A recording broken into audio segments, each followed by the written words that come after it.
guys, welcome back. This is episode 3 of the Phil Show podcast. Welcome back. We finally made it. This is the third episode, the Holy Trinity, as they might say, the Padre, the Filii, the Spiritus Sancti, the third time's the charm, as they might say. This episode is basically the equivalent of the pyramid formation, which is like the perfect mathematical architecture construct or whatever it might be.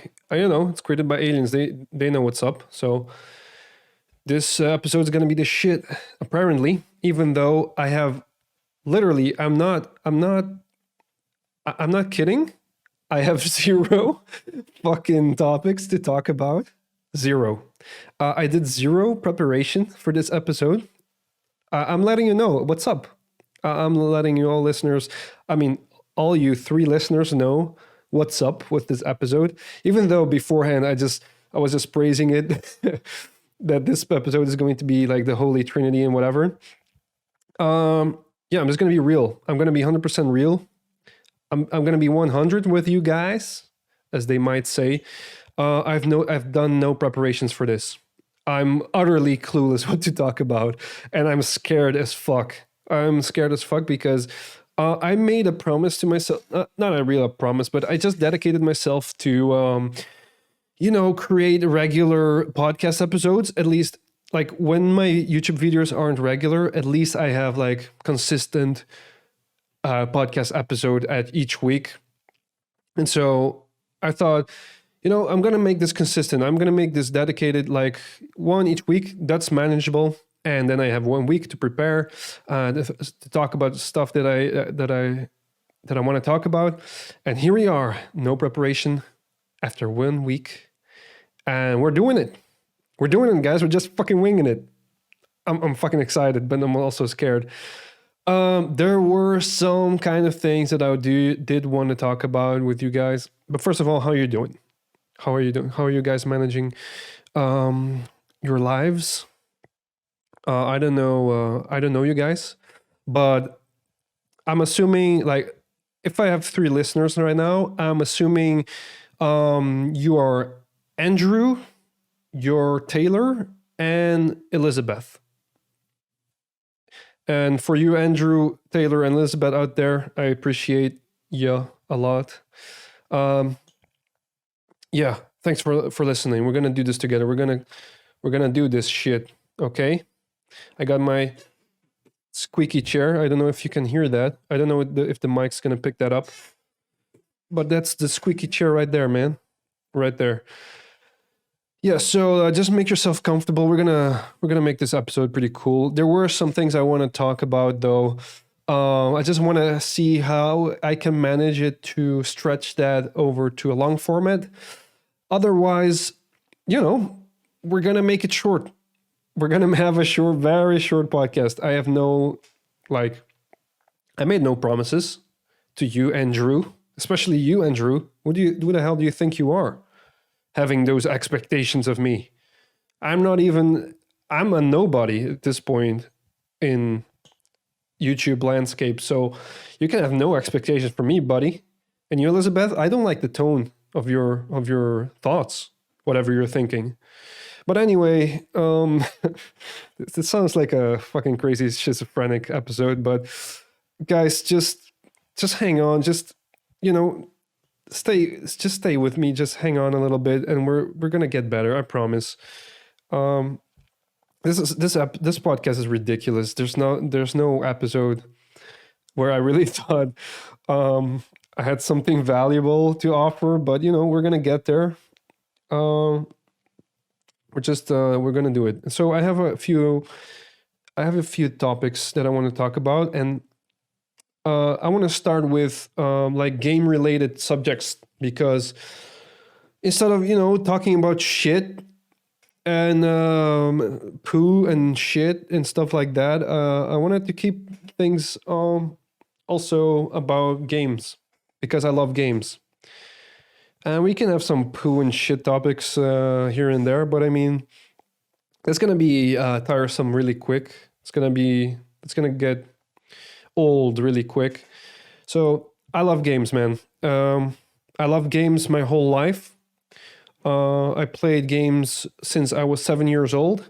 My first game, matter of fact, when I was 7, my first game was Sonic the Hedgehog on the Master System. And probably you guys who are born in the year 2000, can you imagine there are people who are born in the year 2000?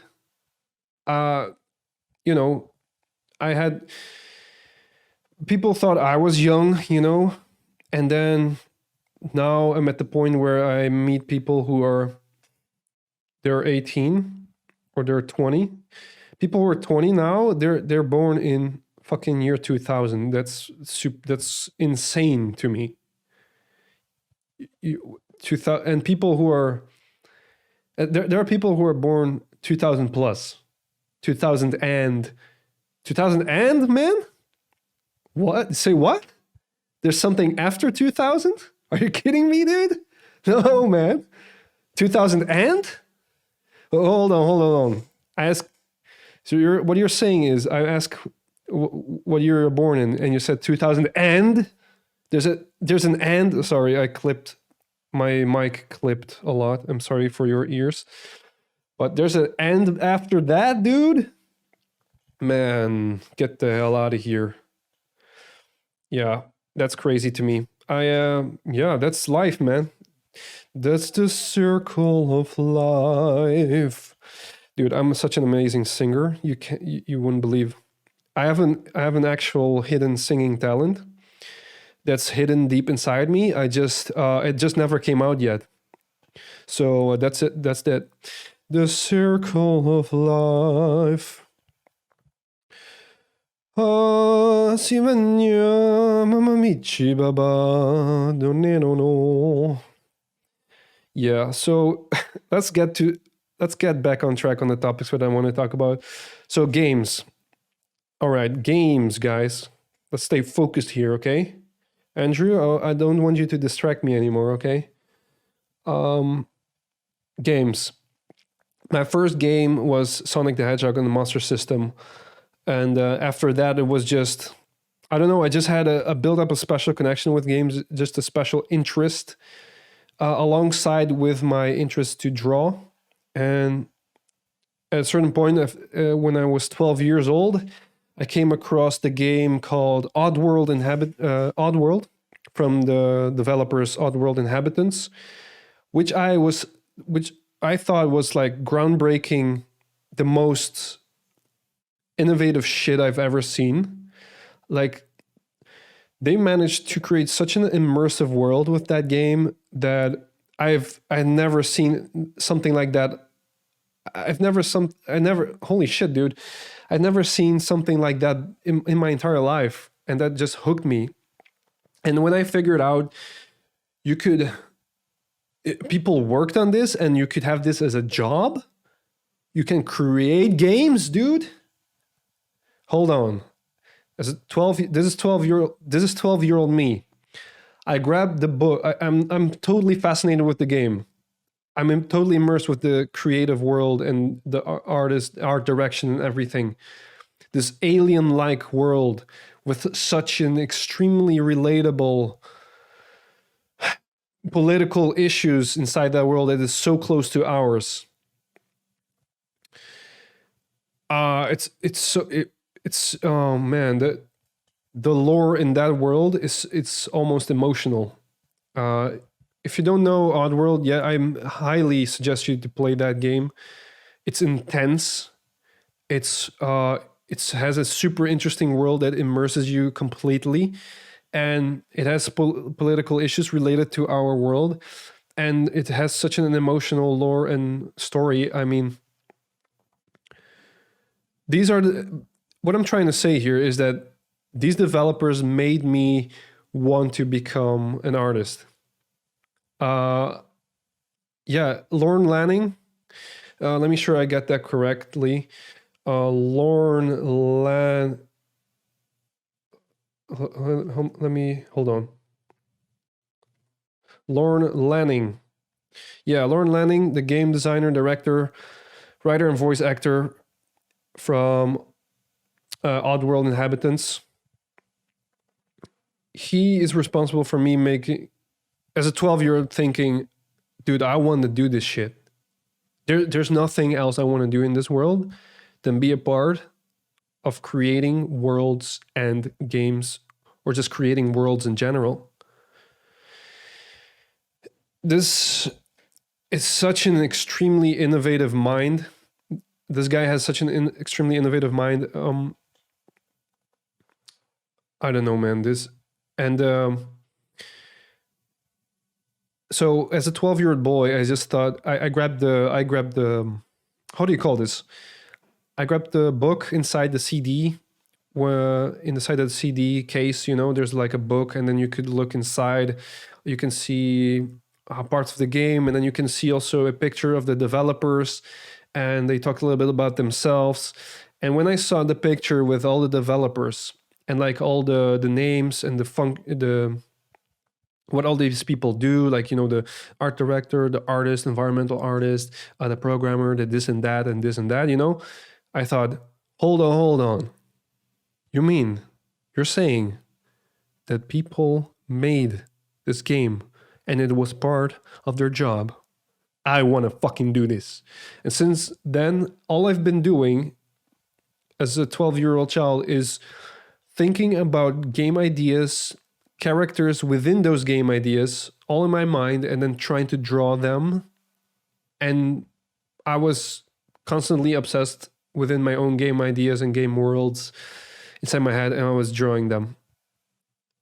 That sounds kind of crazy and bizarre from an outsider, but that made me want to study for become a game artist, a concept artist, illustrator, and work inside the industry.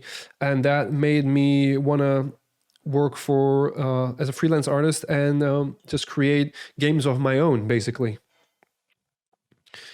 And I just think it's so interesting how much power games have, and because they're basically the way they're different from every other kind of medium is that they add an experience, a layer of experience. I think what games can give you is, in the end, is an experience that you cannot have like otherwise in real life.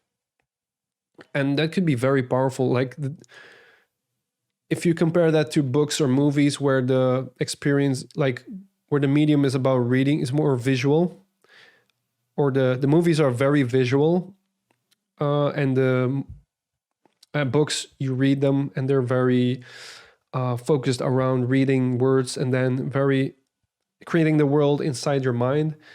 And then there's another layer with films where it's very visual. They're already presented for you with audio and stuff like that. And there's games where there's an extra layer where the layer is where it's interaction. The extra layer added to games is interaction. So the player is participating into the story that is created. I think that's so powerful. And I think that's where my passion for games really came from, because I could have passion around stories, I could have passion around movies, but I have passions around games because in the end they create experiences. And the fact that you as a player, as a participator, are actually interacting into you're stepping inside the world and you're stepping inside the story as if you're really in there. And I mean, this is going to sound bizarre, but I don't think there's a difference between our real life experience and the experiences that we create in a game. I really that sounds kind of crazy. And of course there are like physical limitations and physical things that make it very much discernible what is real and what is not. I'm not talking about that. I'm talking about the real, like the feeling, the psychological feeling of having an experience. I don't think a real life experience is much different than a game experience. And that's why I think games are so powerful. And I don't know. I've been obsessed since 12, and I mentioned this in another episode before, where I don't know, how do you call this, elementary school. I would, together with a friend of mine, we would design our card games of our own, which were very terrible. And I think this is a good segue to talk about a subject that I wanted to talk about earlier today, which is what makes good games, or what makes challenging games versus difficult games, and what are some thoughts that go into it. And I think that's interesting.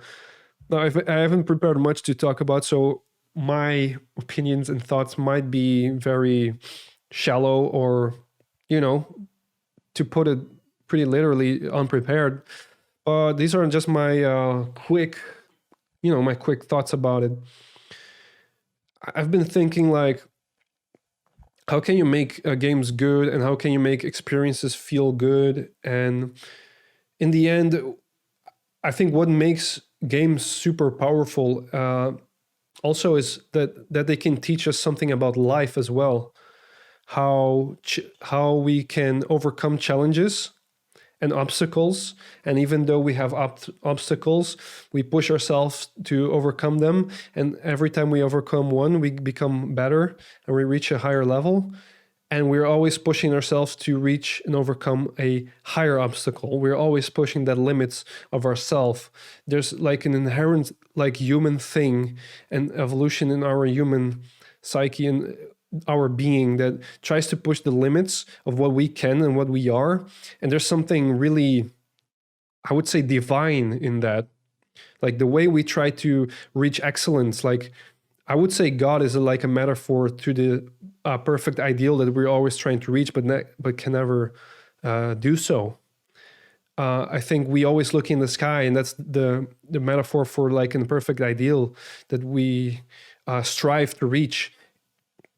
And every time we push ourselves to reach that God-like perfection, and we overcome challenges, we've overcome hurdles, we've overcome obstacles to better ourselves, we stretch our capabilities to come closer to that end goal, to that sky level. I think that's one of the most amazing things games can teach, and in particular, very challenging games. If I think about one game in particular, which also blew my mind, and I haven't seen a game like that before, like, ever. I always like to see games that really blow my mind once in a while, and there are very few that do, but once they do, and I go like, whoa, this is unlike I've seen before ever. It's just a testament to show, it's also a testament to show the human spirit, to create art and perfection in art. If you look like games that have been perfected in such a way, the amount of detail and the work that go into it, it's not easy to create a AAA game. And even more so, it's harder to make a AAA game where it exceeds expectations from the corporate generic titles that are out there. It's harder to put in hard work where there's tons of detail and effort and heart into it. Games like that, I think Dark Souls is a good example of that kind of game, where there's an immense amount of work and detail put into it, and they don't hold you by the hand, and they leave the world and lore for you to explore. They respect you, they respect the player's intellect, and but they guide you enough in a way that make you feel like you can do it. They make it challenging, and they realize that you as a human, you can overcome obstacles if you want to. You can reach that limits that you've never seen before in yourself if you keep trying, if you keep going, even though you die and you die and you die over again. You keep standing up and you keep going and you keep fighting until you overcame the challenge. and until a dragon around the corner stamps your body, crushes your bone, and you fall off the cliff, and then you want to crush your controller. You know that feeling you get when you overcame a challenge, and then around the corner there's something bigger that just crushes you out of nowhere. But you know what you do next? You think, all right, okay, I've overcome this challenge, many challenges. I've died 1,000 times. I can do this too. The amount of times I died fighting Ornstein and Smo. They say once you get to the Ornstein and Smo boss, that's where the game really starts. And before that, it has been all a tutorial leading you up to this point. Like all the mechanics, everything is Ornstein and Smo is a final test to you as a player. The amount of times that I died during Ornstein and Smo made me almost want to go hollow. If you know that reference, you know what's up. But in that game, they always talk about, don't you go hollow on me, don't you dare go hollow. Going hollow in that game is like a metaphor of giving up. Being a hollow is like an empty shell, an empty husk of a shell version of what was a human being before, like a zombie that has lost his mind and is not the same anymore and is just wandering aimlessly in the world. That is like a metaphor when you give up, and when you give up on the game, you actually become hollow. When you give up on life, you become hollow. And so don't you ever dare to go hollow, because what this game teaches you is that you can overcome anything if you keep going, if you keep trying. The Ornstein and Smo was really a test to my patience, and I went almost literally insane trying to beat it, but I beat it. And the reward you get after defeating the boss, this is what From Software does. In my opinion, you beat the hardest boss in that game. You go up the elevator. You go up there. You open the giant door. And what do you see? Big ass titties. Here's your reward, bro. Big ass titties. You've earned it. Here you go. We believed in you. Because you've tried so hard. Here you go, big ass titties. Guys, never underestimate the power of games. They can do so much. And if you're out there thinking you have doubts or whatever, just think on what games teach you. Oh fuck. Just think about what games teach you about life, and that you should keep fighting. To fight is to win, man. So that's all. That's one thing I wanted to talk about. I think when games like that, they're truly challenging. Those are the games that really make us engage. And I think being engaged in the game is truly what makes a game good, instead of just being difficult because of some crazy reason, like some bad level design, bad controls, buggy or poorly programmed or whatever. Something glitches out, or the common. We've all played that game before, where the controls suck and some parts of the game is very inconsistent, and it's just difficult for bad reasons.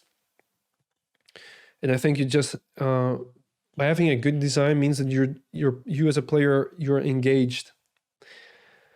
Now there are various things you can be engaged by, and challenge is one of them. For example, obviously. But then there are games that are like completely the opposite and very, very different from your challenging typical retro style game, which I think Dark Souls is very retro. It's very trial and error, very learn from your mistakes, and you're being punished by bad decisions. If you just go run around willy nilly without a care in the world, you're gonna be punished for that. So the game incentivizes you to be careful, look around, learn, and just they teach you how to play the game, and I think that's a good game design. Now there are very other games that do it very differently. A stark contrast, I believe, is World of Warcraft, which is built fundamentally completely by a different philosophy. My opinion that fundamentally the gameplay loop is basically a Skinner's box. Now you can think about that what you will. I think Skinner's box is inherently an exploitation of our how do you call it? It's basically an exploitation of our basic minds. It's pretty exploit. It's an exploitation. Let me just put it there. If you don't know what Skinner's box is, how can I put it simply? From what I understood, it was a experiment where they used on pigeons, I believe, and the experiment was so where you have whenever you have a button and the pigeon presses the button and they get the food, a pigeon would just press the button whenever they are hungry or whenever they need food.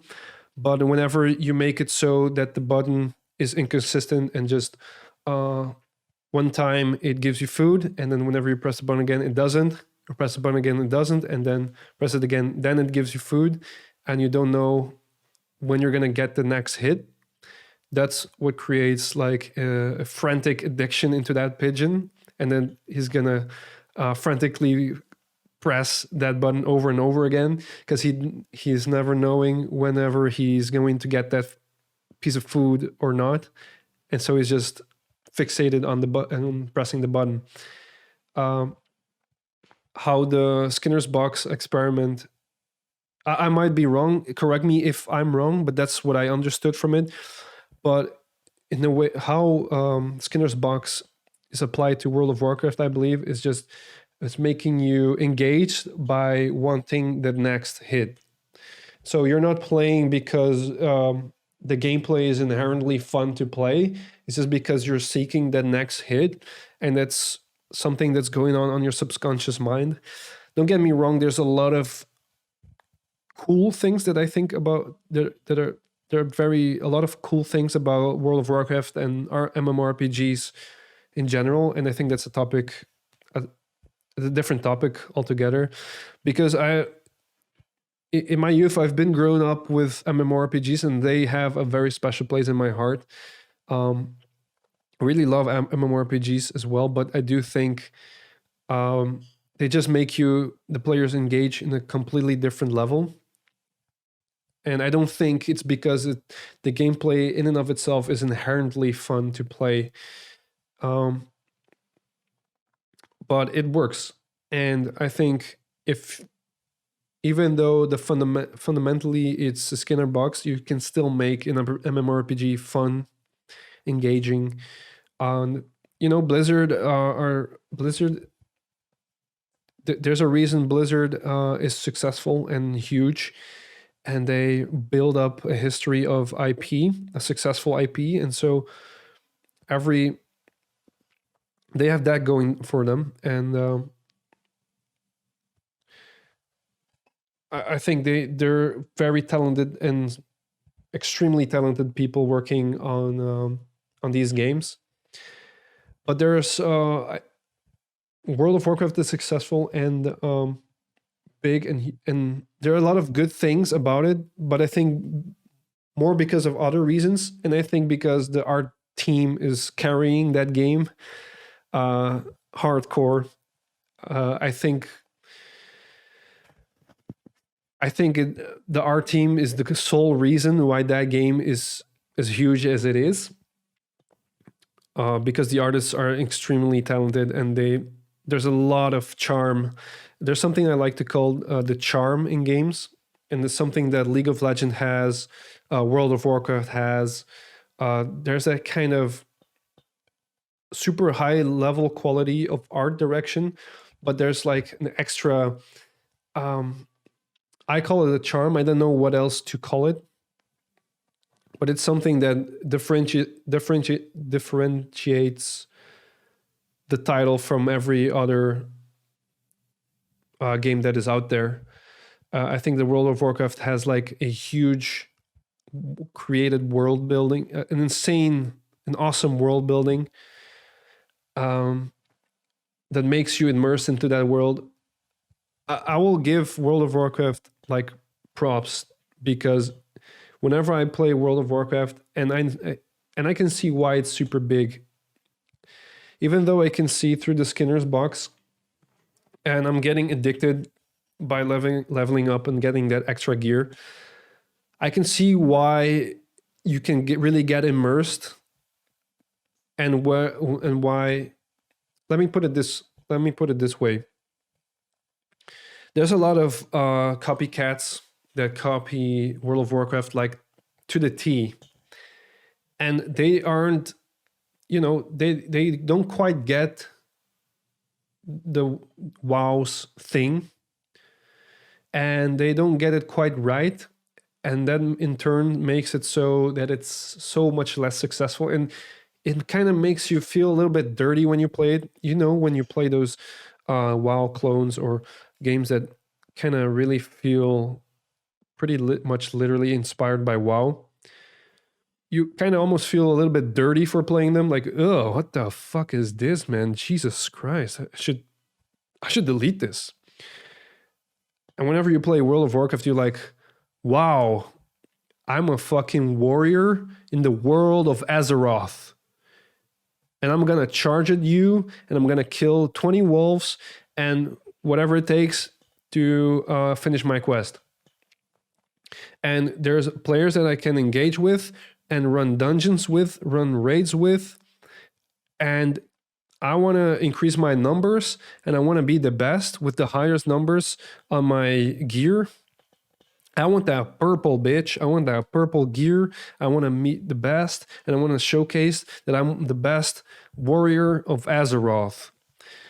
But I also think, like, the way the world is set up, like how every area changes into a different kind of theme, the colors and the lighting change whenever you step into a different zone, and they change so seamlessly, and you can fly with a griffin to other parts of the world. There's no like real, there are portals and things like that, but there's no like real super quick, teleport. How do you call this? Fast travel that makes you miss out on parts of the world. You really have to use your mount, travel, see the world around you, the environment move around you, see the lighting and colors change, see the human starting zones have a lot of different areas, and you can move through them and see everything change. How's it called? Like Duskwood?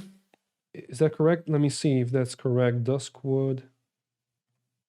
Is it Duskwood? I don't think that's correct.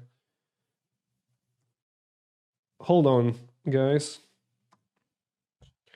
Yeah, it's Duskwood. When you move from... it's the starting zone. My God. I'm not a WoW expert, obviously.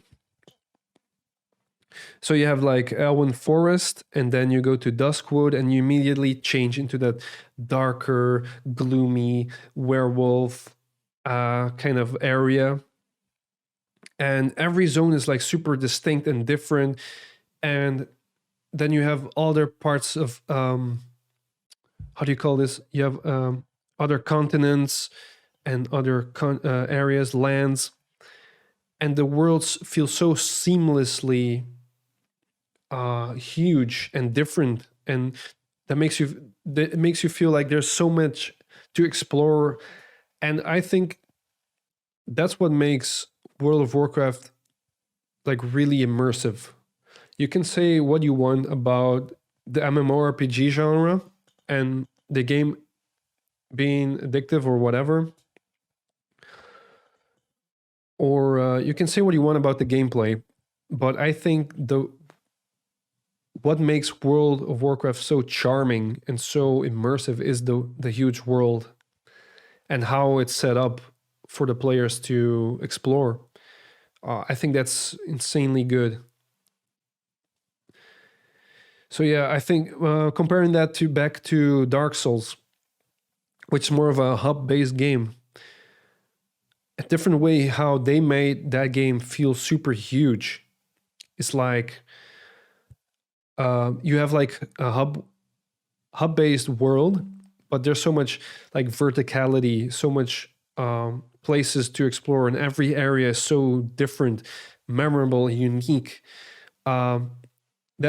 Even though it's like constructed, pieced together areas of level design, for some reason it feels 10 times more huge than an open world of Skyrim, for example. Like if you look at a world of Skyrim, it's like this huge open world map with mountains and it's super huge and it's open world. But I think whenever I play Dark Souls, I felt like the world of Dark Souls felt 10 times bigger than the whole map of Skyrim, even though the whole map of Skyrim is like probably bigger and more spread out. And I think that has a lot to do with like very memorable level areas and level design and how you're constructing these levels to make it seem memorable. Even though you're moving into hallways and like smaller areas and smaller rooms, it feels big because there's a lot to explore, and in your mind you're feeling like you're exploring a lot and you don't know what's coming next. Contrasting that to like a vast open flat surface where everything is just one big plane, then only thing you're gonna memorize is just this one big plane, right? It makes me kind of remember, I don't know how it is related in any way, but it kind of reminds me of a meme that I saw about like an ice cream, and it says ice cream and then the wooden stick, of the ice cream. So you have the bland ice cream and then the wooden stick, and then the meme says something like, I remember the taste of the wood more, or the stick more than the ice cream itself. And I was like, whoa, dude, that is so true. I never remember the taste of any ice cream that I have eaten. And I just remember the taste of that stick, that wooden stick, more than any ice cream I've ever eaten. That's crazy. And I think, I don't know how that is related to what I'm talking about. Just make sure your game is the wooden stick, I would say. Anyway, I want to end with that. I don't know. There were some points that I really didn't know how to explain or what I was going to say. But I think I pretty much said what I wanted to say, and I wanted to leave it with that. I hope you guys enjoyed it.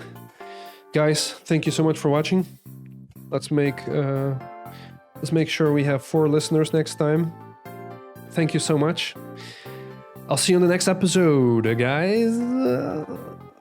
Okay, see you next time. Yeah. See ya.